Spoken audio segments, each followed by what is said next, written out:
So this presentation is about linking and more specifically, what is the problem? Why is it difficult for non-native speakers to link, to produce liaison? When I started teaching, I was thinking, well, it's not so difficult to say les amis.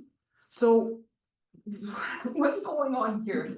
And it became a long research. So first, we're going to see some definitions and rules, briefly mention some previous studies, explain the methodology, look at native speakers and non-native speakers' production of liaison, and most of all, discuss what prevents linking and what do errors tell us and what we can do about this. Because if we understand what's going on, then it's easier to find a solution and to know, at least to have some directions of what to do.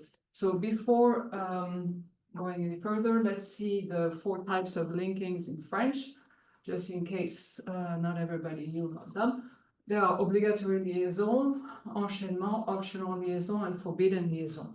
The difference between obligatory liaison and enchaînement is that with obligatory liaison, there's a latent consonant which only appears in certain cases, such as les enfants, whereas enchaînement, it's a fixed consonant that is always pronounced, whether there's a vowel or a consonant. But in both cases, they need to be resyllabified with the next word.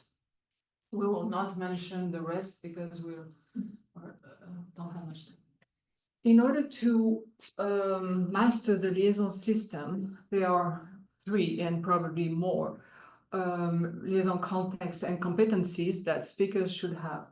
First, lexical competence.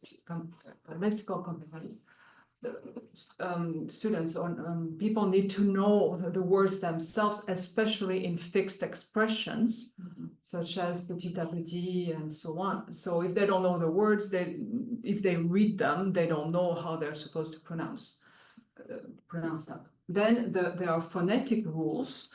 And the phonetic rules for liaison are much more complicated than for the enchaînement, because the liaison consonant is not always or almost never pronounced the way it is spelled, contrarily to the enchaînement. So for example, when you have an enchaînement, you say grand enfant, the D is pronounced the way it's spelled. But for liaison, you would say grand enfant, and then the D is pronounced like a T. So there are different rules, and rules that need to be learned, especially for the liaison consonant, in addition to the rest of the phonetic system. And there are syntactic rules. So students need to know if a word is an article, an adjective, a noun, and they need to know which words go together in a group so that they don't separate the group and they make a pause in between. So and in addition to this, they need to know the classification of liaison, what is obligatory, what is forbidden or optional. So briefly, obligatory liaison are obligatory after between an article and a noun, an adjective and a noun, after a pronoun, after a monosyllabic preposition, and in fixed expressions. So there's quite a lot to learn here, as you can see. In fact, Francophone children master the obligatory liaison at about age 6, which is quite late. That tells us that it's difficult, even for native speakers. So learners should know the phonetic rules in addition to the syntactic context, the table that we saw before. And they need to know, first of all, that final consonants are mute, except with CRFL, which we can put in this acronym careful, and with liaison. So we see that there are kind of opposing rules here. They're supposed to be silent unless there is something else that makes them appear. So that's confusing. And liaison consonants, the other thing that is difficult to know, I mean, it's not difficult to understand, but it's difficult to master, that the liaison consonants are supposed to be pronounced not at the end of word 1, but at the beginning of word 2. So they're not supposed to say les amis, but they're supposed to say les amis. So it's pronounced at the beginning of the next word. This is a major problem. Then there are liaison rules, and there are many. Of course, I'm mentioning here some more or less exceptions, but they are just to show how difficult it is, but there are many others, such as voicing in 9h, when the F is pronounced like a V, grand immeuble, the D is pronounced like a T, and many others. The X is pronounced like a Z, like aux hôpitaux, and it goes on. Then there's syllable stress. If students stress the first syllable of the word, then it's going to block the liaison. So they need to understand that it's supposed to be the end of the last word, the last syllable of the last word. Then they need to know the open syllabification system and the hierarchy of the linking system. So there are quite many things to learn and master. If we look at previous studies, it seems like they master the system, which, knowing the difficulty, is a bit surprising here. How can they master all of this when it's so difficult? But if we look more in detail on these numbers, for example, the ones on the right where I put an asterisk, the author counted 80%. But when I looked more in detail at what she said in the article, she and most of these people, they actually count if a liaison consonant was pronounced. That's these numbers, what they mean. But if they are not linked to the next word, doesn't matter. If they are not well pronounced, it still counts in there. But if you withdraw from these numbers the ones that were not linked to the next word and the ones that were inaccurately pronounced, the number is 61%. So you see, the numbers, you need to be careful because it depends on what they count here. So for this study, the research questions were, do non-native speakers master liaison as they seem to master in the previous studies? Or if not, what is causing problems and what limits linking and what do errors tell us? So the 12 majority Francophones, 37 non-native speakers in first year level B1, having studied between 6 and 13 years French, read a text aloud in which there were many linking, 95 linking contexts, and a correlation was made between the liaison productions and other information. Goldvarg software was used for statistical analysis, but for here we will only mention some percentages. That's representative enough. So majority Francophones produced 95% of obligatory liaison and 78% of enchaînement, and non-native speakers 60% of obligatory liaison and 55% of enchaînement. I find it interesting that this 60% is very similar to the last two studies. If we deduct what was not properly pronounced, which is what I did. Now, what is causing these problems? First of all, liaison consonants are not realized at all. It's not pronounced at all in almost 23%, especially with certain cases, such as with an R, semi-vowel, or with numbers. Liaison consonants are not linked to word 2. They are pronounced at the end of word 1 instead of word 2. Liaison consonants are mispronounced, and there are also mispronounced phonemes before or after the liaison consonant. So what do errors tell us? If we group several kinds of inaccuracies together, because they have the same cause. For example, liaison consonants not being realized in 23% of the cases, and liaison consonant not linked to word 2, it comes to almost 1/3. And this, in my opinion, has the same cause.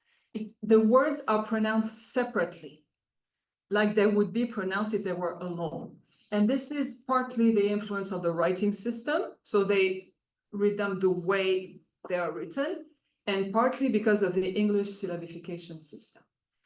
Then there are mispronounced liaison consonants, which is not surprising. They need to know many rules, and mispronounced phonemes before and after the liaison consonant. So that comes to almost 7%.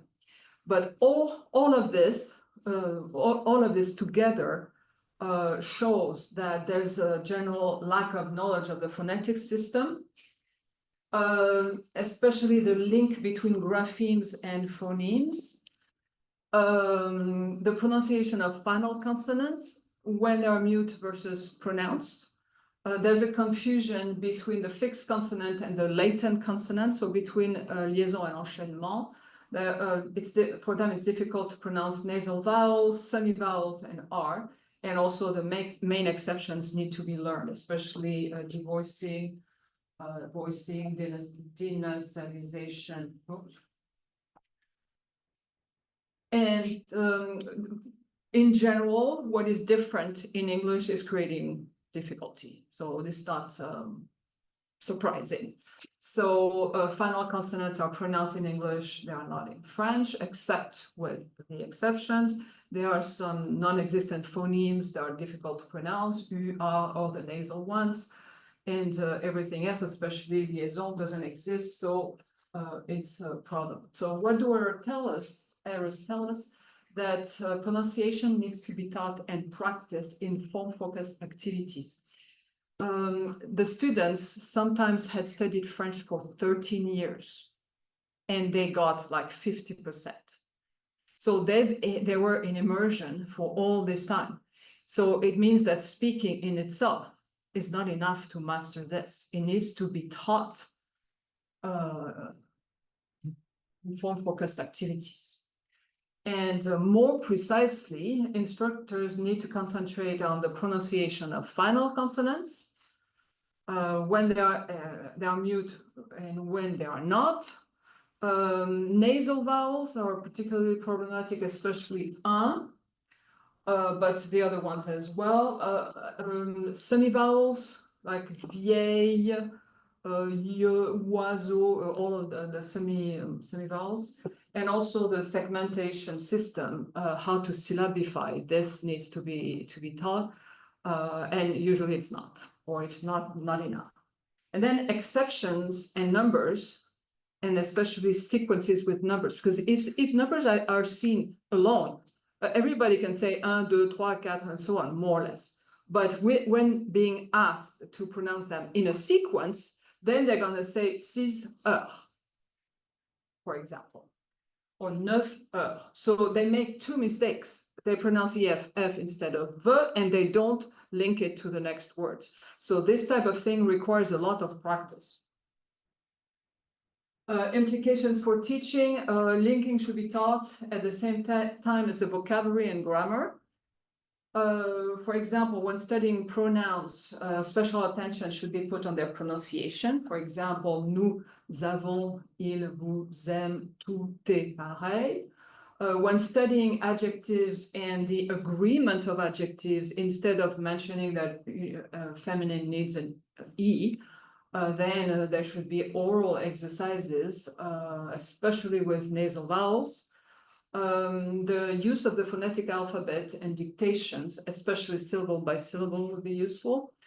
And there should be reading aloud activities in each class. Students need to develop strategies to pay attention to the details of pronunciation, because many times they think that it doesn't matter, it's just one little thing here. But there may be, but one here, one here, one here, at the end, there's a mistake everywhere. And listening activities and note-taking activities, reflection journals can be useful so that they can reflect on what they heard, what they understood, what they didn't understand, what they found difficult, this type of thing. And the pronunciation of linking consonants in particular, S and X, pronounced Z and not S. You would think something like that would be mastered after 6, 8, 10, 12 years of French, but they are not. So it means something needs to be done with that. And linking in general needs to be practiced numerous times for students to pronounce the liaison consonant at the beginning of word 2 and not at the end of word 1. Exceptions. The problem with exceptions is that if they were rare, let's say some H word starting with an H that we never hear is what, like harem or some rare words would be one thing. But the problem with exceptions is they're very frequent. So numbers, like this is important. But if you look at the pronunciation of numbers, there are so many exceptions. First of all, the pronunciation of 20, you need to pronounce the T even though there's a consonant after this, like 22, 21. And then the pronunciation of 6 and 10, 3 different pronunciations in standard French. And the genre 6, 6 heures, and in standard French, $6. I know that in Canadian French, you pronounce 6. Frequent exceptions should be taught, like voicing, devoicing, and denasalization. Conclusion, knowing phonetic and syntactic rules is not sufficient. So knowing rules is one thing, but being able to apply these rules in a systematic way without having to think about it, this is something else. And explaining rules is not going to be very helpful. Yes, okay, you can, but if you remember the table that was showing this table is going to be more confusing than anything. So, and discouraging. So the way to do it is to start with the most simple ones, article plus noun, but at least make sure that they pronounce with the next word. So articles, maybe pronouns, and then move for one thing with a lot of practice. There's a negative influence of written words because syllable boundaries do not correspond to written words, and this needs to be addressed, whether in dictations, with a phonetic alphabet. Linking is limited due to a lack of a mastery of other phonetic features. So it's not the linking itself, but if you don't pronounce the R well, how are you going to say premieram? It's difficult to pronounce, to make a liaison if you don't pronounce the R. And if you don't know the semi-vowels, then it's also difficult to pronounce. So if we want students to improve their pronunciation should be taught explicitly, and there should be numerous repetitions, listening and practicing exercises. Thank you.